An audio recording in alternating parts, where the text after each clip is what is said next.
going to be me, Smitch. Below me in your view is the Psychos Crest, aka Justin. In the bottom left corner, we have Tater. And in the top left corner, we have the Mocking Jace, aka Jace. So today, since we do not have a guest, we are going to jump right into the content that we have for you guys. But before we do that, we just want to let you guys know that the main topic of the week that we're going to get to a little bit later is going to be conventions. So just to get you guys brains turning about this, just all the different conventions that have been going on recently, conventions that we're interested in, things like that. But before we do that, I'm going to let Tater take it away and talk about Facebook changes from this week. So the first topic is actually going to be a retopic from last week. So last week we talked a little bit about the achievements button, and Jace was the only one that had them originally, but since then, the others of us have also gotten it. So we had it early this week. Justin got it about midweek. They're doing a staggered release, so that kind of makes sense. But we didn't know that at the time. We found it out later. But so it should be coming out to everybody. Interesting fact, though, it like resets your achievements for like every random time period. So ours were 1 when we first got them, and then now all of our like levels and the ones we've accomplished have changed, which is a little weird. So I don't know like what their time frame is on them. And then our second bit of Facebook news is that Facebook appears to have made another grab of some large Destiny streamers from Twitch. So we have 2 new Facebook gaming partners, the True Vanguard and Broskian, who are both... Is that wrong? I don't know. That's probably close. That's what it looks like. But they are both Destiny streamers from Twitch who both started their first Facebook streams today on Facebook, which is kind of exciting. I know the True Vanguard was streaming today. I don't know about Broskian. He may have streamed, he may not have. Well, a caveat of that statement, there may be more people that have been grabbed, but those are the 2 that we those were the 2 noticed. Twitter announcements we've noticed. So it's interesting to see that they are grabbing more content creators from Twitch so close to the Shadowkeep launch. I think it's smart on their parts because the 2 creators that they did grab, True Vanguard's fairly well known in the Destiny community, and I'm assuming Broskian is too. I personally haven't run into him before, but I know True Vanguard from a while ago. So seeing them kind of trying to pull those numbers from existing audiences to Facebook, I think will be very interesting. Yeah. While we were watching True Vanguard earlier, he had over 300 people for most of his stream today, which is exciting if those people stay around on Facebook looking for more Destiny content. So that should be nice. Yeah. There's definitely a grab going on. Nice little war. See who can get who. I like it. Yeah.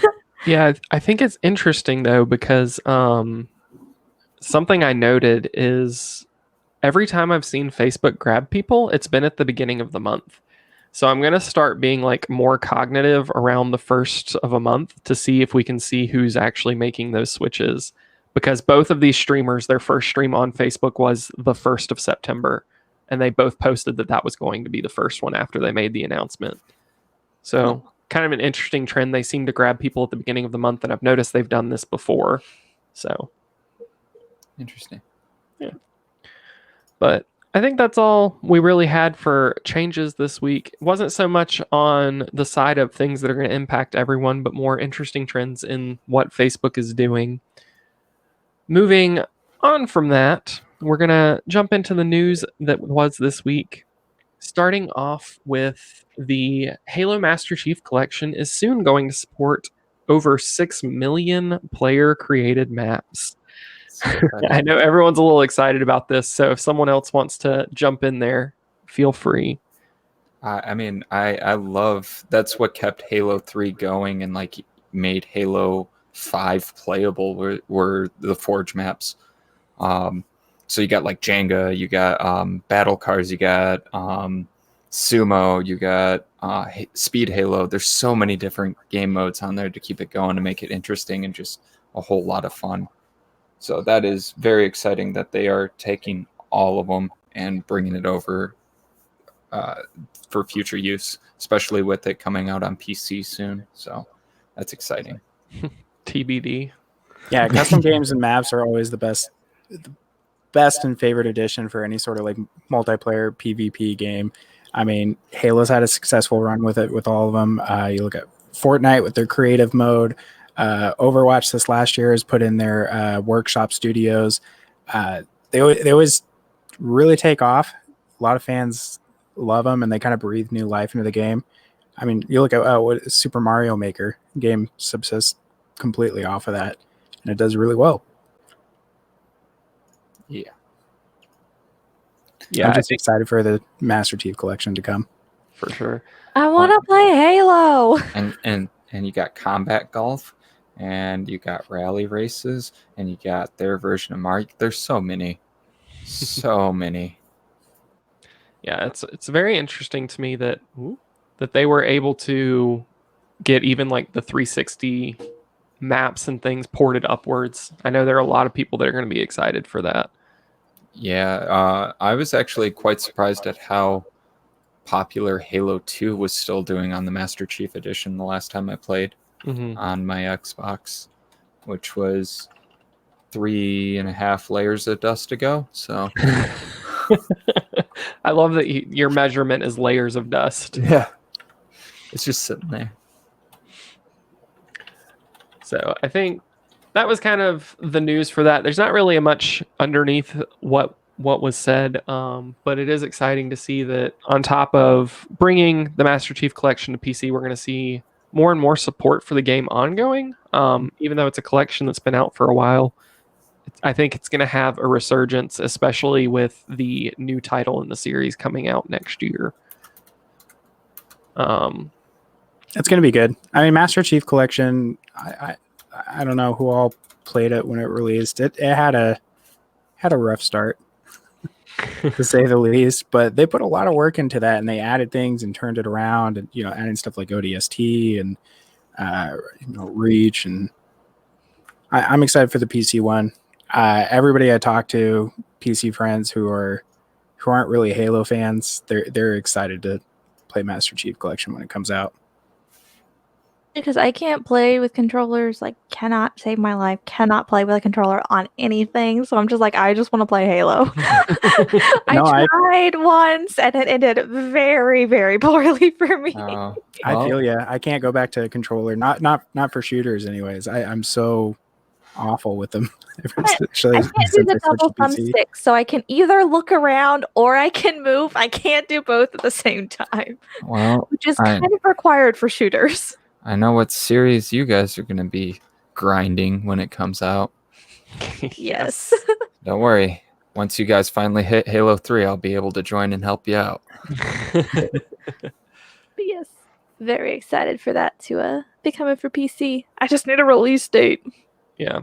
I think at this point they're supposed to release this year. They just haven't given a date yet. So at least for Reach, not the entire collection. Reach will probably be around holiday time, and then early next year we'll get the other games. For sure. Moving on from Halo, we also got some news from Destiny this week. We've had kind of a revolving door of content coming from them with these new developer updates that they've been doing, but most notably, they just this past week started talking about what they're calling their I can't remember what the name of it is actually. It's basically a season's pass though. So it is called a season's pass. They're not actually calling it a season's pass. It says right there on the article. It does say it on the article, but that's not the name of the actual pass. So the season pass is this plus the content. But this particular thing is, I think it's like a progress tracker or something is what they're calling it. But it's essentially what people are used to as being a season's pass in Battle Royale games. So there's going to be 2 different tracks that you're going to progress down as you level up through the season. I assume these levels are going to be similar to what is currently granting the cosmetic packages.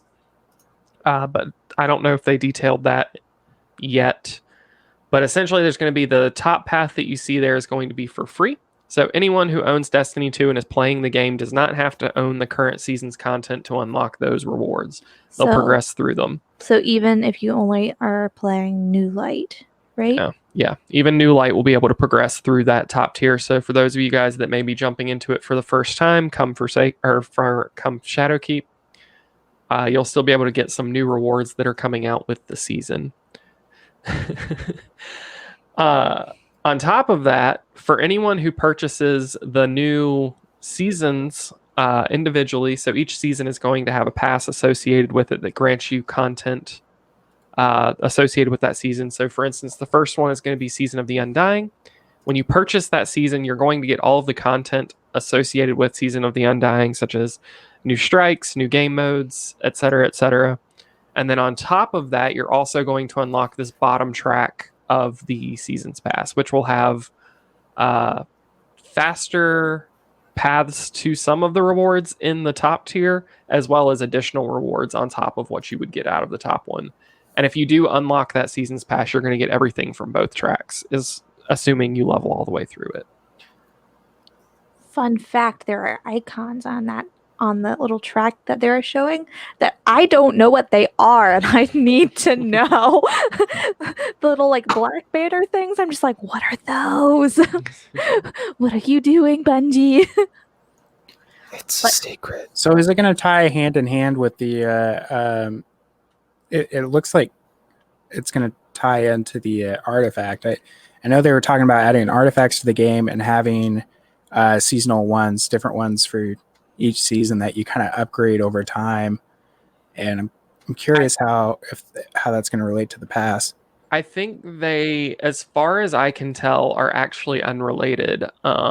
So the artifact's going to be granted to everyone, I believe. Yeah, it says free to all players. Yeah, I was just reading that real quick. And I think it's actually a completely separate entity that you're going to level up through and be able to unlock things from.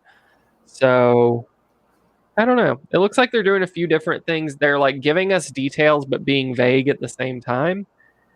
So I don't know if we'll really have the full details of how it's going to work till it's actually in front of us. Mm-hmm. But for anyone curious, they have been putting out these dev blogs that are like small novels. They take really about 10 to 15 minutes to read through, and I think there are 3 of them so far.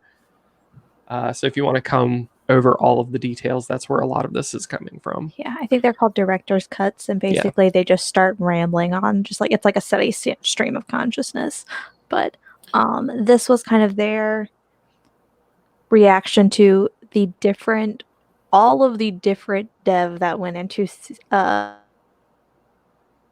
seasons had a different mechanic and a different like leveling system. There was the chalice and the forges and the drifter bounties, and they were like, this is too much. So all of year 3 will have the same progression style. So we'll have a tract for each season, and I'm assuming an artifact for each season. But they're just trying to keep it a little more consistent to not make more work for themselves. Yeah. But it should be interesting to see what they do with each season. So a little off topic, but I know you guys played Destiny fairly often. Have you guys tried doing transferring your save characters over yet? So I set everything up, and I was playing on PlayStation, which, by the way, oh my god, playing with controller after PC is rough. Yes. And it was interesting because I only have like the base game on PlayStation because I got it for free through PlayStation Plus at one point. Mm-hmm. Because I traded in my copy a while ago. But anyway, so I can play all of my characters. I have all of my gear there. But if I'm playing on PlayStation and I get any drops, they're capped at whatever the cap is for the content that I own. So like if I play my characters on PC, I can get armor all the way up to 750. But like my quote powerful rewards when I was playing on PlayStation were dropping at like 350, I think. So it sounds like unless you go and buy all the DLC for the other platform as well, you mainly just do it to go and like PvP, help people out. Yeah, like patrols, PvP, things that you're not necessarily looking to boost your gear score with. Yeah. help a friend get through a raid without actually getting stuff yourself. Yeah. I mean, I think it'll be interesting to see how they deal with that moving forward, because like some people definitely are going to buy it across all platforms. I know I'm probably not going to unless they run a really good deal on it, but I'll probably hop on PlayStation. I do know, related to this, any seasonal content you buy is tied to your account, not your platform. So that's interesting. That's good.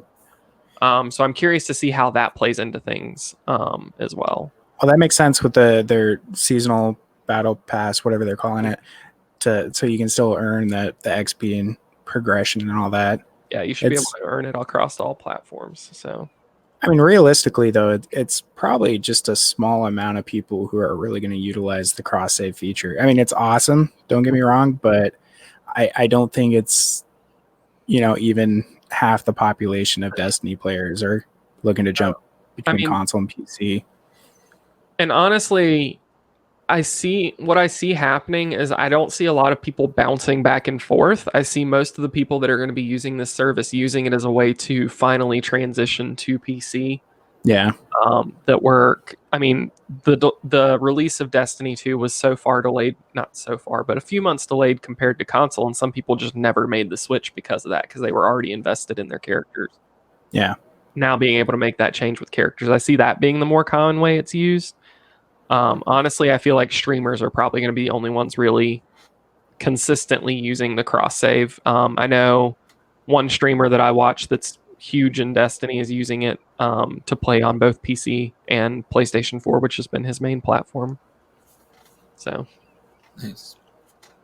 And I know we've thought about, Tater's never going to play it on PlayStation, but I've thought about using it, like hopping into Crucible with viewers some nights. Maybe I can jump on PlayStation and just play with them as a way to like get more involved with different parts of the community.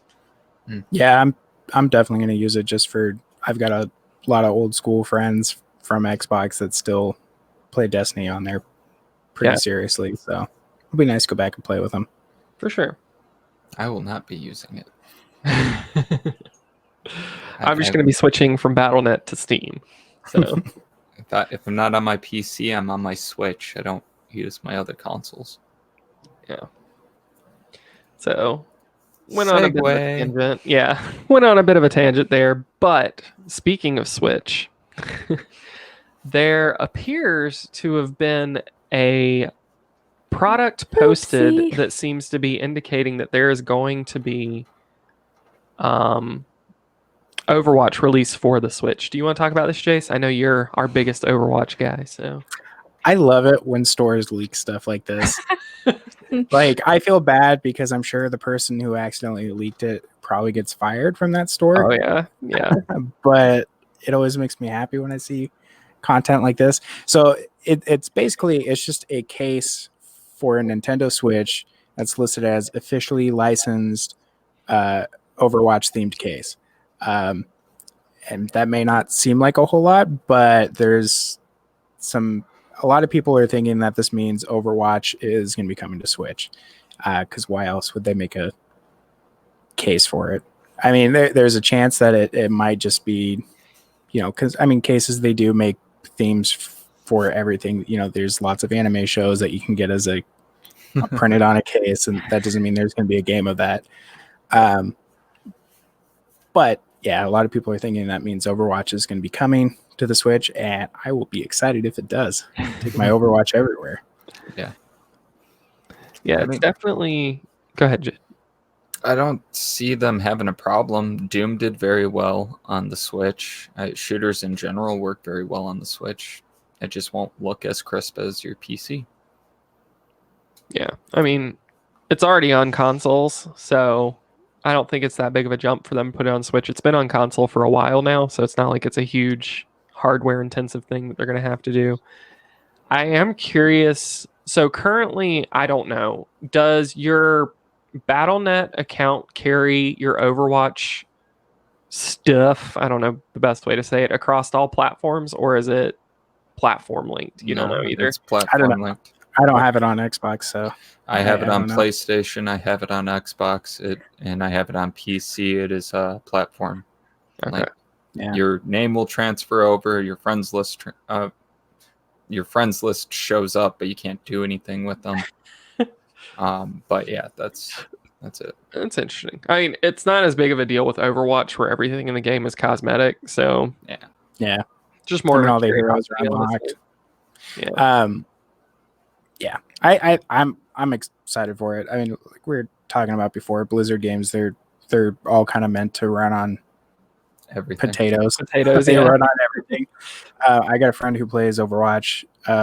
That's his only game he ever plays, and he plays it on his Microsoft Surface 2, Oh wow. which is not a gaming PC by any means. No. I Not mean, even he gets close. like 25 frames, but he still plays it all the time, and so it's not gonna be any NVIDIA. issue on the Switch. Yeah, it's got the Surface 2 has an NVIDIA Tegra in it, so Yeah, it's integrated. It's yeah, I don't know. that's funny. That's funny. I've seen people play WoW on the Surfaces, so Yeah, wow, that would be fine. It's not as fast paced. I would see. I would struggle with a shooter when I'm getting less than 30 frames a second. It would bug me. But yeah, I don't know. Hopefully it comes. Yeah, that'd be cool. Well, Yep. so It'd be a good move by them. yeah. So moving on from that. Oh, I can't push buttons anymore. It's up to you, Jace. That's up to me. Break it. I think we broke it. It's Oh, you fine. want? Oh no. So the last thing we were going to talk about before we get to our roundtable question for the day is games from PAX West. As many of you probably know, PAX West is it still going on? It's going on this week. It's till tomorrow. Yeah. And there have been some games that have been announced, some games that have gotten more details, etc., etc. We had a couple that we highlighted just because we thought they were interesting. So the first one that we want to hit on, I'll let Tater talk more about, but is called Shovel Knight Dig. She doesn't know much more than I do. But I don't. It looks cool. I love So Shovel Shovel Knight. Knight Dig will be a more of like a platformer kind of thing to the Shovel Knight series. So it's going to be randomly generated, like parts of different levels are going to be randomly generated together to create a unique playthrough each time you load up the game. But basically, it looks like you're going to be starting at like the top of a level, and you're going to have to get somehow to the bottom or to whatever objective, and you're going to like dig, and there's drills, and there's all these different like tool things for you to use to get to where you're going. But it looks kind of cool. They haven't given a release date yet, but it was announced right before PAX, and apparently their booth has been pretty crowded. Yeah, I mean, Shovel Knight, the original game, was amazing and did phenomenal. And yeah, it's very exciting. I know it's a fairly popular title, so I'm sure a lot of people will be excited to see that there is a new one coming. Also, there's a character that looks like a mushroom, and he's real cute. That's all you need for Tater. Mario come and need him? Hey, have you ever played the Shovel Knight series? I own it, but I've never played it. So it's got the Mega Man difficulty in it, that retro Nintendo difficulty. So it's super fun, but later on in the game it gets extremely aggravating, especially if you're playing with somebody who keeps jumping on your head and then you die and lose your treasure in the middle of an area where you can't jump to get it back. Sounds like personal experience. But I love the game. Just maybe not whoever he was playing it with. Anthony. But yeah. No, it's a very fun game. If you like the retro style platformers with that classic Nintendo difficulty, you're gonna have a lot of fun with it.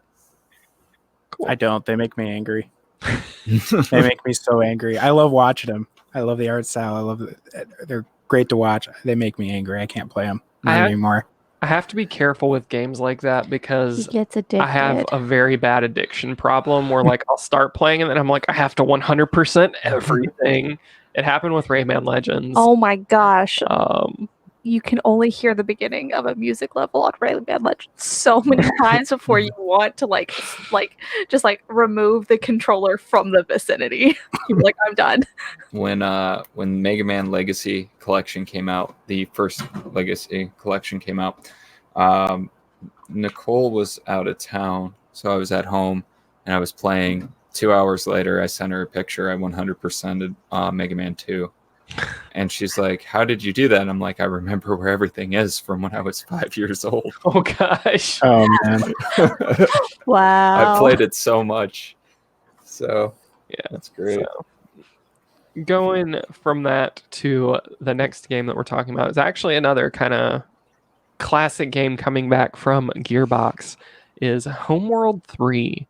I personally don't have any experience with the previous titles in this series. I know the original came out 20 years ago, I believe. Does anyone here have any experience with the series? Jace? I love RTSs. Go I for it. don't play them as much as I used to. It's been a while since I touched it, so I don't know that I can really explain much about it, except that it was amazing. I loved it. And if you like RTSs, it's worth looking into to It's like pick up. 3D space combat, right? Yeah, it's all space theme. I think if I remember right, it's something about you're basically trying to find your home planet or something like that. Gotcha. Kind of had that Battlestar Galactica kind of Mhm. vibe to it. I could be wrong. Like I said, it's been a while. Like you said, it's 20 years since that game came out. Yeah. Well, if you are looking to be a decision maker on anything, Homeworld 3, this game is actually being crowdfunded. Their crowdfunding goal was $1, so basically they're making the game. But if you want a decision making pool, they're using the crowdfunding site Fig, and they're going to be using all of their backers to make decisions on what the collector's edition is going to do, what different activities they're going to be, and different things like that. So that should be interesting. But I think this one is expected release date late 2022 because it's very, very, Very very, early. very early pre-production. Yeah, their announcement trailer was 100% cinematic, so completely cinematic. but the biggest reason we wanted to throw this in here and kind of talk about it is it's kind of interesting to see that a game that's definitely being made by a large studio, not fairly large, Gearbox, is going this kind of weird hybrid crowdfunded route where they're calling it crowdfunded, but it's more like help us make decisions about this game. How can we keep you happy? Yeah, and I honestly think it's a good idea with a series that's so old because they probably don't really have anyone who worked on the original series working at Gearbox. Oh, probably not. So it may help them stay more true to the series. And I honestly wish them the best in trying to do this because it sounds like a cool idea. And I would like to see more studios do it if it works well. I can also see it going horribly wrong, though. So, Yeah. One of two ways. Make sure there's the secret universe imploder, which is hidden. But yeah, so it's interesting. That's all I really had to say about it. Mhm. The next game we had that looked kind of interesting was called, I can't remember the name of it, Journey to the Savage Planet. So this one's more of leaning towards No Man's Sky and that style of game where it's not exactly space exploration, but kind of like futuristic space exploring a new planet.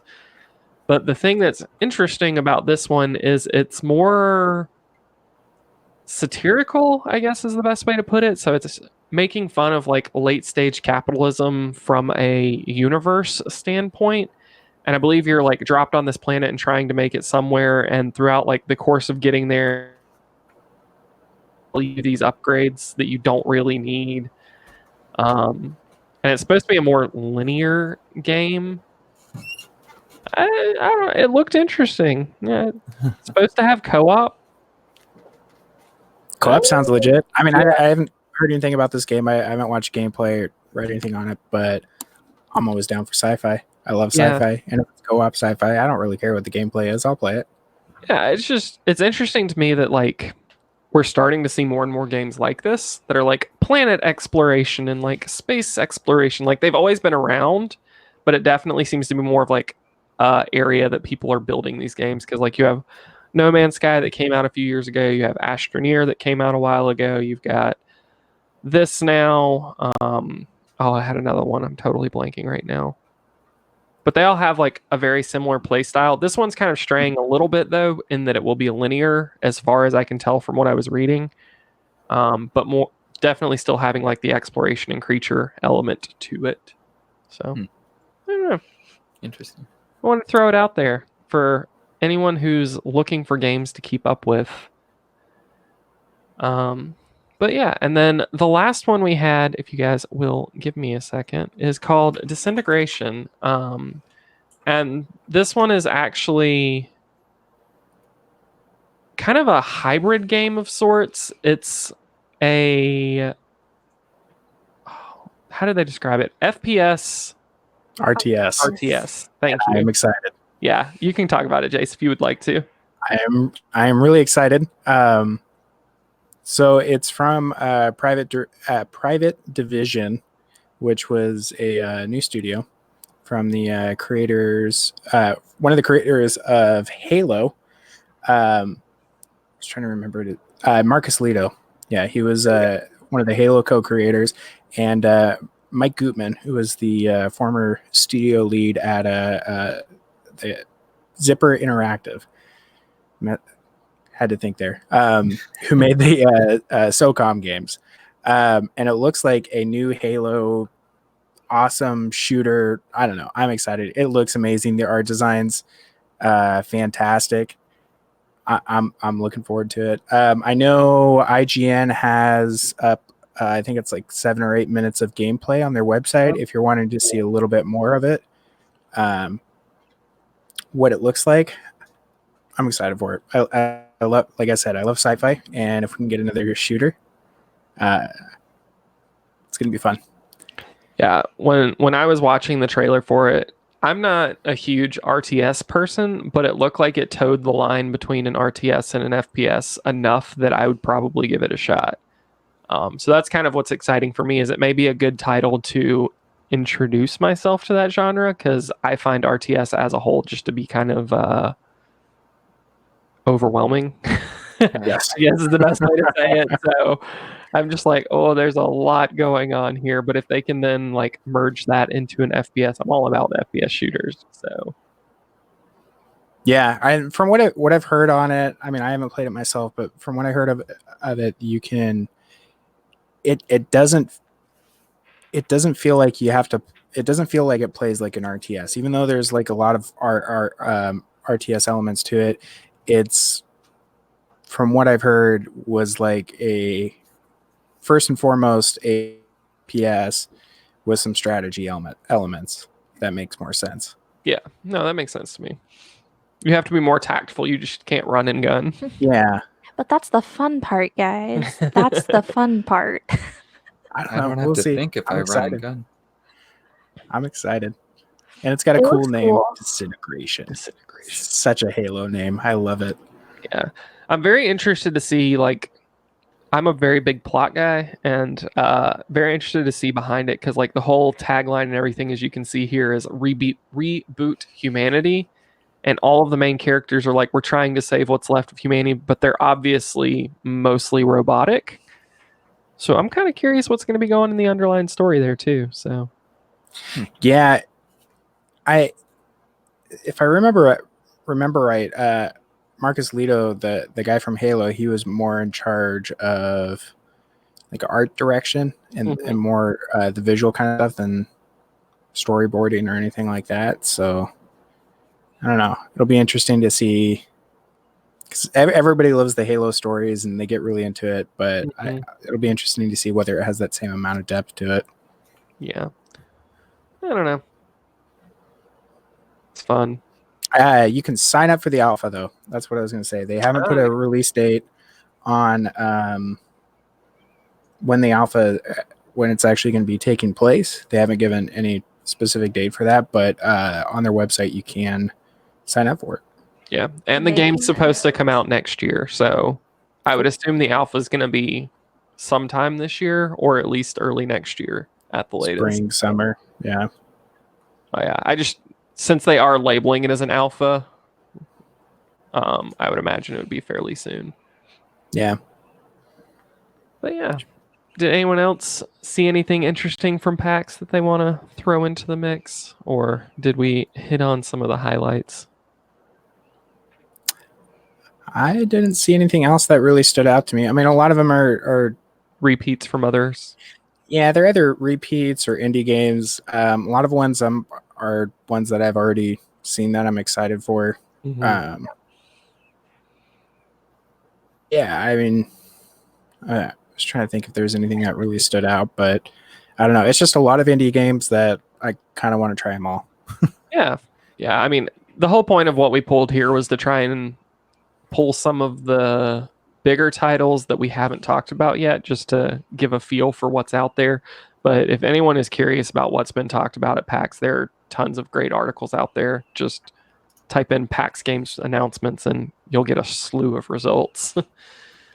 But I guess kind of segueing from talking about the games that were announced at PAX, the big question we want to talk about this week is with PAX West this weekend and Gamescom being about a week and a half ago now, we thought it might be fun to just kind of talk about this topic of conventions as a whole. And we wanted to go around first and see, has anyone here been to any conventions? And if so, which ones and what were they like? I haven't been to any gaming ones specifically, but I've been to C2E2, which is Chicago Comic-Con. Okay. They have it every year. Super cool, and it was amazing. I met, I forget, Michael Rooker from The Walking Dead.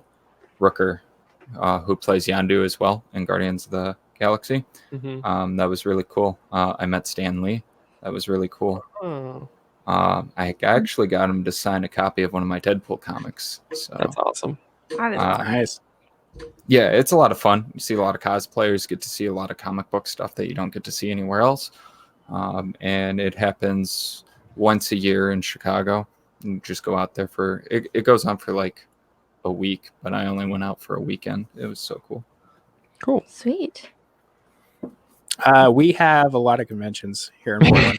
Yeah. Yes. And I go to a lot of them. We've got two main Comic-Con type conventions that come through. We got the Rose City one, which I believe is the same one that is on the same tour as the San Diego one, although we get it much later. And then the Wizarding World Comic-Con. It's not Harry Potter specific, although there is a lot of that stuff. It's still just kind of general Comic-Con. That's the name of the company that does it, is Wizarding World. I've been to retro gaming ones. Oh, that's cool. There's a whole bunch of those kind of style. I don't know. I've been to all of them. I think the coolest experience though that I've had with them, I can't even. It was one of the Comic-Cons. I don't remember which one. But I was, you got booths all over, and I found an artist that I liked that I can't space his name. He gave me a bunch of autographs on his work, but I really liked his stuff. It was a lot of watercolor stuff, and he did the album covers actually for Tech Nine's album covers. He did all those paintings, and while me and my friend were sitting there talking to him, Lou Ferrigno came over. And it was really throwing me off because we were sitting there and he's like signing his stuff. He takes out two Sharpies. The artist he takes out two Sharpies and he's like, "Hey, you like Walking Dead?" I was like, "Yeah, I like Walking Dead." And he starts drawing like me as a zombie with the at once and then signs it and everything.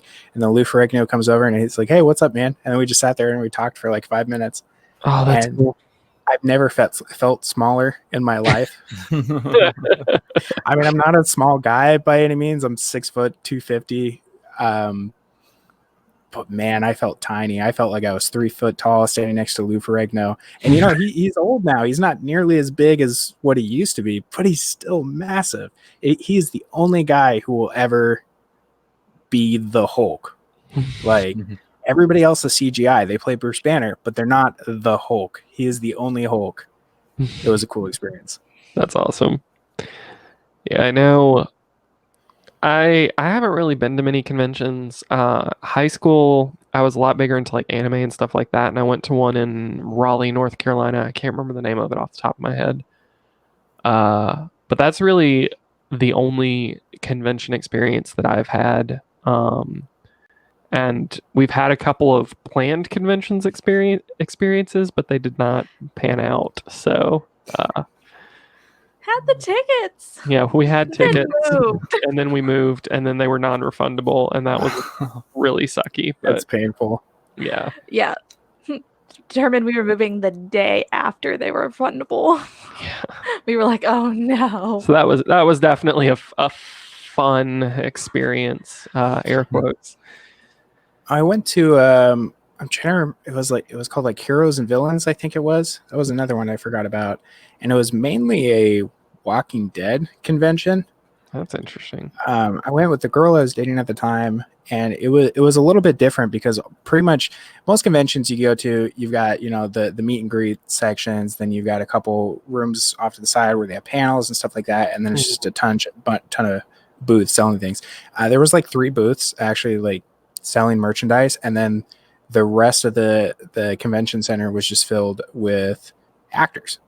It was very different. So it was literally everyone who's ever appeared on The Walking Dead, bunch of shows from the CW like Arrow, Flash, all those actors. It was just nothing but meeting your heroes and villains. It was That's a little interesting. different, but it was kind of neat.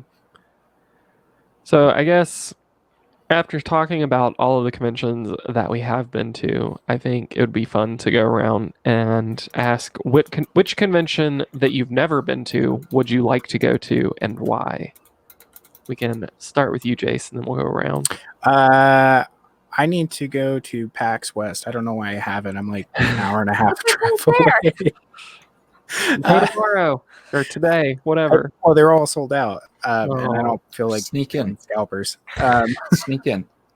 But, I mean, that's the problem every year. I'm like, oh, I should probably go to that, and then I look at when it is. I'm so bad with remembering dates. I look at when it is, and I'm like, oh, it started 3 days ago. That'll do Nice. it, huh? Yeah, so I just need to buy tickets for next year so I don't forget, like right now. Yeah. I know for us, the convention that was supposed to happen this year and didn't happen, and the one we want to go to the most, previously Guardian Con, now GCX. GCX. I can't remember what it stands for. Gaming Convention Expo? Gaming Community Expo, maybe? I'm I not don't know, sure. something like that.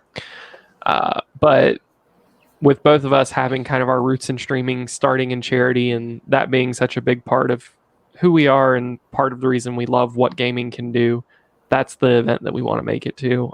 Most of the big streamers that inspired us to start are there every year, and I think it would just be really cool to meet them and talk to them and talk shop while still doing really cool stuff for charity and those things. So Also, just saying a massive convention put on by mostly full-time streamers yeah. is very interesting to me. What about you, Justin? Just You gonna say something, Jace? I was just saying, if I did have the chance to go to Guardian Con, I think that'd probably be the one and only thing I would actually try cosplaying as. Get dressed up as my hunter. We should all go next year. We should go. we had No. tickets. I'm so sad. We They're could already do on sale for podcast next on year. site from Guardian Con We or could. GCX. Yes. Could. GCX. There's a plan, guys. I'm gonna make it happen. I don't know how, but I'm gonna make it happen. Nice. Personally, the biggest convention I want to go to besides like E3 would be either PAX East or PAX West. Big reason. I'm a huge fan of the Game Grumps. I've said this multiple times on stream and off stream. I love the Game Grumps. They always have a panel. I want to go meet Ego Raptor, and I want to go meet Dan, and I just want to give them a big old hug and then sob like a 14-year-old little girl for a little while in a corner because they gave me a hug. And then Jacksepticeye is always there. I like Jacksepticeye. Markiplier's usually always there. I like that group of YouTubers a lot. And the Angry Video Game Nerd is always there, and he's honestly my favorite person everybody. And then they show off a lot of horror stuff there, and that'd be perfect for me. Yeah. Like, Cool. Out Yeah. of curiosity, you did briefly mention like wanting to go to E3. I know this year and who knows moving forward that E3 is kind of evolving and changing, with most notably Sony not having a presence at E3. Do you still want to go even though it seems to be kind of changing, or yeah, Yeah. I'd love to. So for me to go to E3 would not actually honestly be about it. Yeah, the gaming stuff would be there, but it would be mostly to get my hands on the new tech and figure out how I could tear it apart and how I can make it work, and then replicate it myself and make my own spin-offs. You're not allowed an E3 anymore, Justin. like this guy. No. But I would also love to go to like a Sony State of Play too. That would be cool too, Yeah. or whatever their convention that they're doing is called. That'd be a lot of fun. But yeah, being in the Chicago area, I get to go to a Comic-Con every year if I want to. I don't have to fly out to the San Diego Comic-Con. I would love to, but I'm not gonna sell an arm or a leg to get tickets because it's super expensive for the flight and everything else. Yeah. Hotel stay, when I could just drive 45 minutes and then drive back home later. So Well, even where I live, like, and it's still expensive going to E3. Like, It's not cheap to get down there, no matter where you're coming from. just that weekend, plane tickets go up a lot. yeah, So Well, and just the area that it's in, hotels and all of that, even normal days of the Oh, year are expensive. So yeah. I think E3 is dying out, but I don't think it's going to do it any time soon. You know, like I think as long as Microsoft and Nintendo are in there, E3 will stick around. I don't think any of the other publishers are going to straight up leave as long as those two are in there. But I think at some point they will do their own thing. I think maybe once Xbox and Nintendo are more kind of reestablished. Yeah. yeah, well, and Tokyo Game Show. That's another one I want to go to. oh yeah, that one sounds really cool. Staying on the kind of talking about E3, it will be interesting this year to see if they can get Sony to come back just after the response last year. I'm not sure it's likely to happen, but I think what happens this year may be a big tell for it moving forward. But I'm also curious to see, because Microsoft / Xbox now has Mixer, I'm curious to see if they try and spin something up more like similar to like a TwitchCon or something, but like taking Mixer and taking their gaming presentation and kind of bringing those together into their own convention. Yeah. I don't know. It'd be something interesting that I always curious. I think E3's future heavily depends on what Phil Spencer and Microsoft decide to do. Yeah. I don't think they're going to stop using it just because they're working really hard to reestablish the Xbox brand. They need a major outlet like E3 to do that. And it worked well for them this year. They, without PlayStation being there, a lot of the focus was on Microsoft's showcase. Mhm. I don't see Sony coming back to E3 unless they're really just trying to take attention away from Microsoft. You know what I mean? Because I think they're fairly confident in where they're at.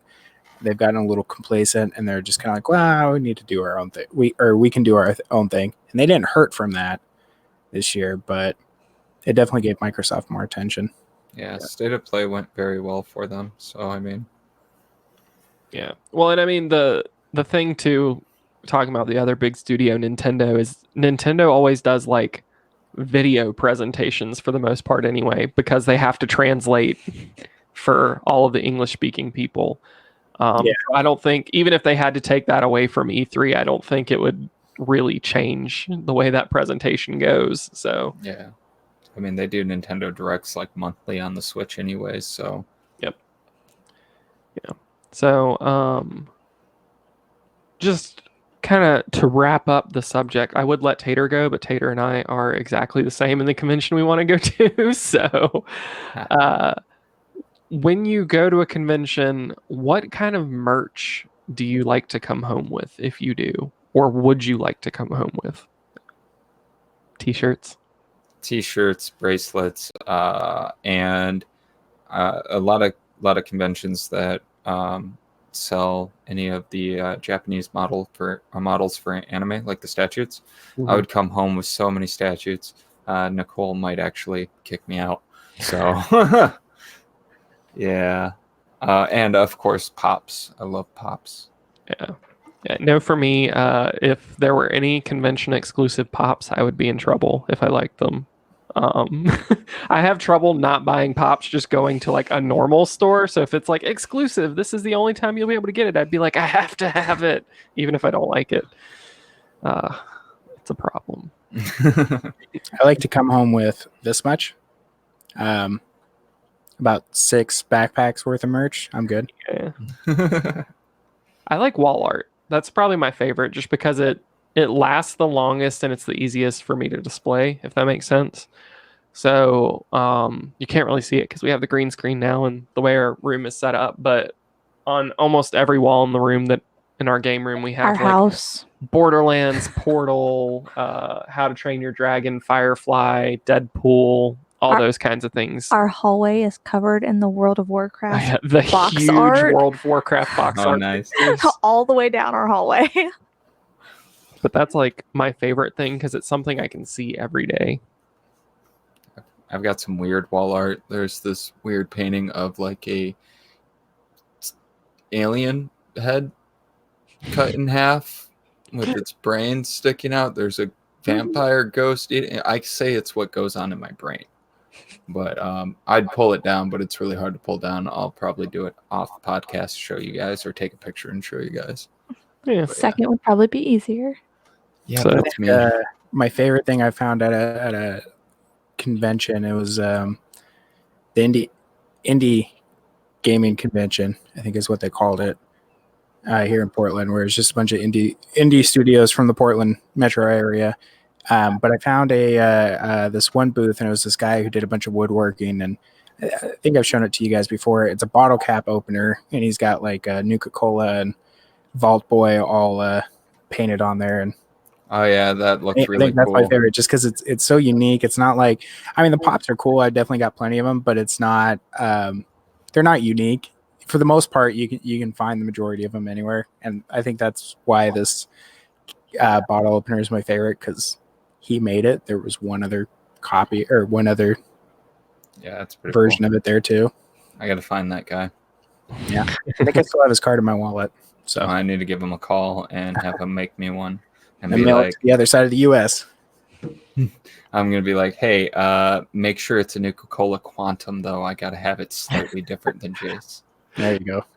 What about you, Tater? What would you come home with? I want it. I think exclusive to like Guardian Con merch, they always do like an exclusive King's Coast roast. And I think a King's Coast roast, they're exclusive with the coffee cup signed by the Founders. Rare Drop founders, would be like, I would probably never use it, and it would just like sit on a shelf. Should get a shadow box, put but it it in would there. be awesome. That would be my favorite. Yeah, coffee mugs I would do too. I got this one I was drinking out of. I've got a lot of weird ones. I have more Oh than my gosh. When we moved, I was like, you can't bring all of the coffee mugs. And we took 2 full boxes of coffee mugs to Goodwill, and they were like, what's this? We were like, coffee mugs. And then we handed them another box. They were like, what's this? And we were like, coffee mugs. And she went, uh-huh. And we were like, that's the end, we promise. Now we only have one cabinet of coffee mugs. If One that's I think that's the only cups we own are like coffee mugs, and we have the Scotch and Coke cups, which is hilarious because we don't drink, so we just have them. Great. It's okay. Tater loves to drink juice out of a wine glass. I do. So Stemless wine glasses just make me happy. So I always put juice in them. Make you feel a little fancy. It's just Yeah. switched around. before we devolve too far, To kind of wrap up this week, since we do not have a guest, I think it would be good to go around and just talk about what everyone has been playing this week and what you've been having the most fun with. And then we'll wrap things up. Do you want to kick us off, Jace? I'm trying to think. Overwatch, always. I've been playing a lot of actually Remnant from the Ashes lately. I'm really digging that game. It's really fun with it's a really good co-op game. I mean, they call it Souls-like, and it is a little bit. It's not as difficult as Souls or anything like that, but it's a Souls-like game with looting, shooting. Mm-hmm. So I'm digging it. Everything's kind of, the artwork is beautiful and gorgeous and terrifying. I like it.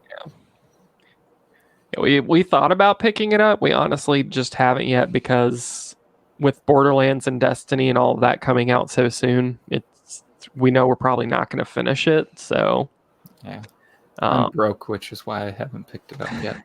I mean, I understand both those reasons, and I tell them to myself, but I still buy them anyways. For us this past week, we've been playing. Let's see, what did we play this week? We actually jumped around a lot. We played Destiny because it was the last week of the solstice. We got the armor. We finished it. It's beautiful. I got the pretty glows. I played some WoW Classic since that launched this week. Had a lot of fun with it. I think I'm like level 10 right now, and I'll probably play more of that. But played a few hours of that one night. Had some really bad stream luck, and just haven't got a chance to go back yet. And then a little bit of Borderlands yesterday to try and prepare ourselves for Borderlands. And then we've been kind of sucked in by Minecraft, but it's because it's been an easy party game and there's so much to do. It's that resurgence of Minecraft that it's like, it's such a simple game, and that's what's nice about it. So this week I only played 2 games. I'm doing the Wolfenstein Youngblood series, which I'll be finishing up this week before next week before Borderlands comes out, because once that comes out I won't be playing anything else. So I gotta finish that up fast. I think we're halfway through, if I'm correct. Me and Anthony are halfway through, so almost done with that. And then Minecraft, which is very rare for my channel. I'm not a Minecrafter, but I've been having fun. I'm making an artificial sun out of glass and lava. It's weird, but I've been having fun with it. I might do that tonight. I don't know yet. And then we have this terrifying idea of doing hardcore and seeing who dies first. It'll be me. I'll find every time we go on an adventure, I die brutally. Like yesterday, I run away. Yesterday, well, I fell in the hole of death. There was just a small square. I didn't realize it was a hole. I fell in it. It was nothing but lava. I was dead. With all of his stuff, he Everything. lost his very prized bucket. I logged out afterwards. We had really bad luck last night. We could probably go on forever, but for the sake of sparing all of you, I think, unless anyone has anything else to say, that's where we will go ahead and end the episode for this Jace week. has something. You have something? I have something. Yeah, I figured since we don't have a guest, I'm going to add another joke if you guys want to hear it. Since you guys have been playing a lot of Minecraft lately. Oh, dear. What is the national sport of Minecraft? National pastime. Being blown up by creepers. I don't know. That happened to me. It's boxing. Get out. No, that was funny. All right, guys. I think that'll be it for us this week. Hopefully, you all had a good time. We have a great time putting this show on for you guys every week. Do we know who the guest is next week? I know we've started slating up future guests. Do you know, Jace?